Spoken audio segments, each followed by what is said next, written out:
उनकी कैसी वृत्ति होती है। अब जैसे कोई पिछले जन्म में भी कोई भक्त भक्ति करता था और वो पार ना होया, आप जी हो, परमात्मा चाहते हैं कि तुम सभी पार हो जाओ, बहुत अच्छी बात है, क्योंकि पार होने के लिए तो ये सारा खेल हो रहा है आपको पार करने के लिए। अब विद्यालय में बच्चे फेल भी होते हैं और पास भी अधिकतर ही होते हैं, और कुछ एक फेल भी हो जाते हैं, तो वो फेल हुए हुए गणे दुखी होया करें। तो ऐसे ही एक व्यक्ति किसी जन्म में कोई प्राणी कोई आत्मा परमात्मा से विमुख हो गया, भक्ति ना करी छोड़ गया, तो उनको फिर लेता है भगवान शरण में। एक किसान के घर जन्म हो गया उस पुण्यात्मा का। अब कहते हैं जो जन मेरी शरण में एक बार आ गया, परमात्मा कहते हैं हमारी शरण में एक बार कोई प्राणी आ गया तो फिर उसको जब तक वो पार नहीं हो लेगा उसके पीछा हम छोड़ना को नहीं। जो जन हमारी शरण है ताका हूं मैं दास, और गेल गेल ला गया फिर जब लग धरती आकाश। तो उसी विधान से परमात्मा उस किसान के पास गए और किसान से कहा कि भाई,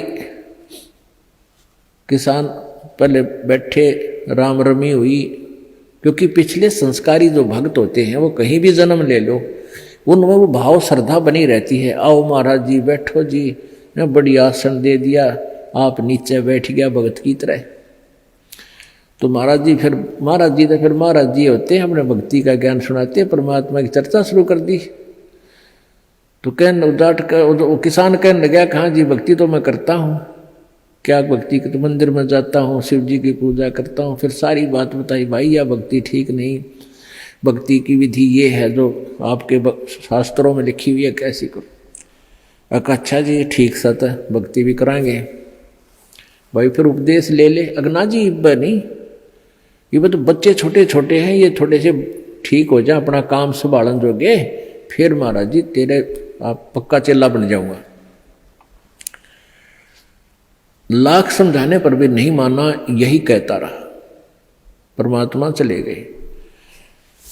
कुछ दिनों के बाद फिर गए, देखा क्या किसान के 2 लड़के थे, उन लड़कों के भी बच्चे हो रहे, उन खिलाने लग रहा खूब प्यार से, सीने से लटा रखे पोते। परमात्मा फिर गए, किसान भाई भगत जी देवता तेरे बच्चे भी समझदार हो गए हैं और खेत का काम संभाल लिया, तू आजा भक्ति कर ले, नाम ले ले। ने बोला महाराज जी देख छोटे छोटे पोते हैं, बच्चे खेत में जा हैं, काम कर रहे हैं, और मैं इनको बाद में संभाल रहा हूँ, अब मुझे फुर्सत नहीं है, थोड़े ही बच्चे पोते बड़े हो जा थोड़े से, फिर मैं भक्ति करूँगा। बहुत कहने पर भी नहीं बोला ना बाबा जी दुखी ना करे मैंने, क्यों पोते घने प्यारे लग गया करे। यह काल का एक भयंकर जाल आगे और बढ़ा देता है उसके ऊपर। अब बेटे तो उल्टे बोल रहे, कोई धमका दे कोई खुरका दे, और वो पोते बोल रहा करे प्यारे प्यारे, तो वो घने प्रिय लगते हैं। न बोले बाबा जी तू तो सब ऐसा ही, तेरे तो कोई लाग नहीं, कोई संतान नहीं, तेने क्या पता संसार के उसका है, कह दिया भक्ति कर ले, भक्ति नहीं होया करे, पोते बड़े हो लेंगे फिर बात करूंगा तेरे से, फिर जरूर नाम ले लूंगा, पक्की बात हो रही। नो टाल टूल दिया। अब 4 साल के बाद फिर आए परमात्मा संत जी रूप में। तो घर आके पूछा कि भाई तुम्हारा वो कहाँ गए तुम्हारे पिताजी दादाजी। वो पता चला कि वो तो मर गए, 4 साल हो गए, मृत्यु होगी। मालिक को तो पता था, क्या था कि खेत में उन्हें का बैल बन गया, आके बैल बन गया, बैल की चुनी प्राप्त की, और खेतों में उसका बेटा उसको हल में जोत रहा। अब परमेश्वर वहां पहुंचे, वो लड़का भी जाने था, महात्मा कई बार आया करते, रोक दिया, कहा महाराज जी कैसे आना हुआ कि भाई डट जा तेरे बाबू, तो 2 बात बतलाऊंगा। उस बैल के कान में निकट सी जाकर कहने लगा, रे भगत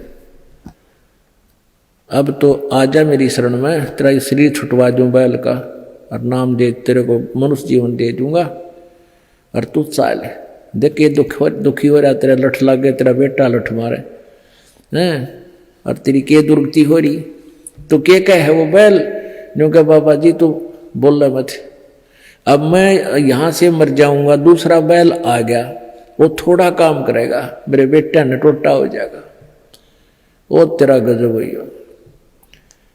परमात्मा बोले अच्छा भाई कोई बात ना, ले धन बना तो बेटा के। अब कुछ दिन के बाद वो बैल भी मर गया, मृत्यु के बाद वो सांप बन गया। अब सांप को एक याद होता है उसने कहीं धन गाड़ रखा, पहले जमीन में दबाया करते चोरों के डर से, धन जेवर दाब दिए, पैसे चांदी के हुआ करते सिक्के, वो लको दिए, छुपा दिए। तो सर्प बनकर वो वहीं घूम रहा है।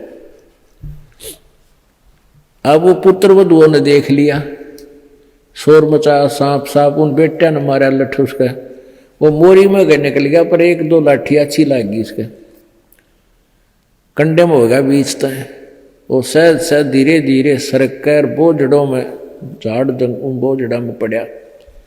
जब परमात्मा गए, कहाँ सुना भगत जी अब आओगा मेरी शरण में, न्यू बोला जी जान बचा दो मेरी और अपनी शरण में ले लो। मैंने देख लिया कोई नहीं किसी का, परमात्मा बोले सांकड़ी तोड़वा का आया तू मेरी शरण में, आया था पर ये हड्डी तोड़वा के, पसड़ी तोड़वा के, जब आई तरह समझ में कोई नहीं किसी का। और हम रोज रोन लाग रहे कोई किसी का, कोई ना अपनी भक्ति करो। कहते एक लेवा एक देवा दूतम, कोई किसी का पिता नहीं पुतम, ऋण संबंध जुड़ा एक ठाठा, अंश में सब 12 बाट। तो परमात्मा इतने दयालु हैं, फिर उसको शरण में लिया, दोबारा मानव जन्म दिया। आगे देखो वो सूत में होगा कि ना, फिर वह बीमारी शुरू कर ले मन माने। तो ऐसे दयालु है परमात्मा, पुण्यात्माओं, ये मनुष्य जीवन बार बार नहीं मिलता, और ये ज्ञान नहीं मिलता। आपके ना जाने कौन से जन्म के पुण्य, बिना गिनती के असंख्य पुण्य आपके साथ हैं, और विशेष कृपा परमेश्वर कबीर जी के आपके ऊपर है, जो आप यहां पहुंच रहे हैं, और ये ज्ञान आप तक पहुंच रहा है उन पुण्यात्माओं के न्यारे कर्म इस दुनिया में।